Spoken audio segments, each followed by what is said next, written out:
Assalamualaikum warahmatullahi wabarakatuh. Innal hamdalillah nahmaduhu wa nasta'inuhu wa nastaghfiruh.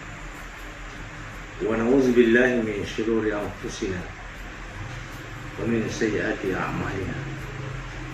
May yahdihillahu fala mudilla lahu wa may yudlil fala hadiya lahu. Asyhadu an la ilaha illallah wahdahu la syarika lahu wa asyhadu anna Muhammadan abduhu wa rasuluh. Allahumma sholli ala Muhammad wa ala alihi wa sahbihi ajma'in. Amma ba'd. Qala Allah Ta'ala fi kitabihil karim. A'udzu billahi minasy syaithanir rajim. Innallaha ma'as sabirin.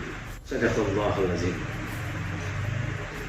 Pemirsa rahimakumullah, menarik untuk kita perhatikan kisah teladan berikut ini. Dalam sebuah kerajaan kuno terkenal dengan raja yang sangat bijaksana. Karena itu, ketika rakyatnya mengalami musibah atau menghadapi persoalan-persoalan, maka rakyatnya dibolehkan secara langsung menghadap kepada raja. Dan setiap itu pula raja selalu memberi nasihat, jika engkau mendapatkan kebaikan lalu engkau syukur, maka itu baik bagimu. Dan jika engkau menghadapi masalah, mendapatkan musibah, mendapatkan bencana, dan jika engkau sabar, itu pun baik bagimu. Dari kisah teladan ini, pendek cerita hadirin pemirsa rahimakumullah, suatu ketika ternyata malah sang raja terpotong salah satu jemarinya. Kemudian betapa beliau murkanya waktu itu, seolah-olah apa yang selama ini dia katakan dia lupakan. Karena saat itulah dia bertanya kepada Perdana Menterinya, "Wahai Perdana Menteri, bagaimana ini?" Maka Perdana Menteri pun juga mengingatkan, "Wahai Raja, bukankah engkau selalu menasihati kami rakyatmu? Jika ada kebaikan engkau syukuri, maka itu baik bagimu. Jika engkau mendapatkan masalah, menemukan musibah, dan engkau sabar, itu pun baik bagimu.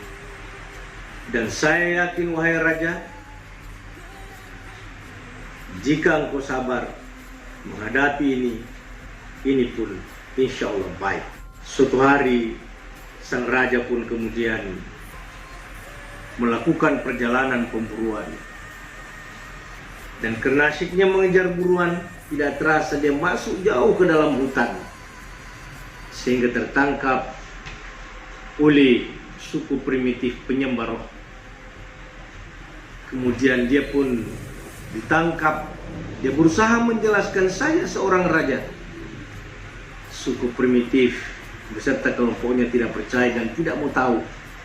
Maka raja dijadwalkan untuk dikorbankan. Pada hari pengorbanan, ternyata tidak jadi dikorbankan, karena sang raja ini tidak cocok atau cacat untuk dikorbankan, tidak memenuhi syarat. Dia pun kemudian dilepas dan pulang ke kota raja. Betapa gembiranya, ternyata betul bahwa jika sabar, insya Allah itu baik.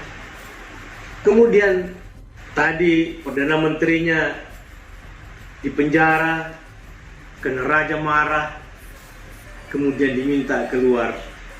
Dikeluarkan sahabatnya sekaligus Perdana Menteri ini. Kemudian dikatakan, "Engkau benar, wahai Perdana Menteriku, ternyata jika kita sabar pastilah baik." Kemudian raja menceritakan kejadiannya ditangkap oleh suku primitif. Pemirsa rahimakumullah, kemudian raja pun bertanya kepada Perdana Menteri, "Apakah juga kau di penjara itu baik?" "Insya Allah, wahai Raja. Kalaulah saya tidak di penjara, berarti saya ikut Raja. Dan kalaulah Raja tidak bisa dikorbankan, itu berarti saya yang akan dikorbankan."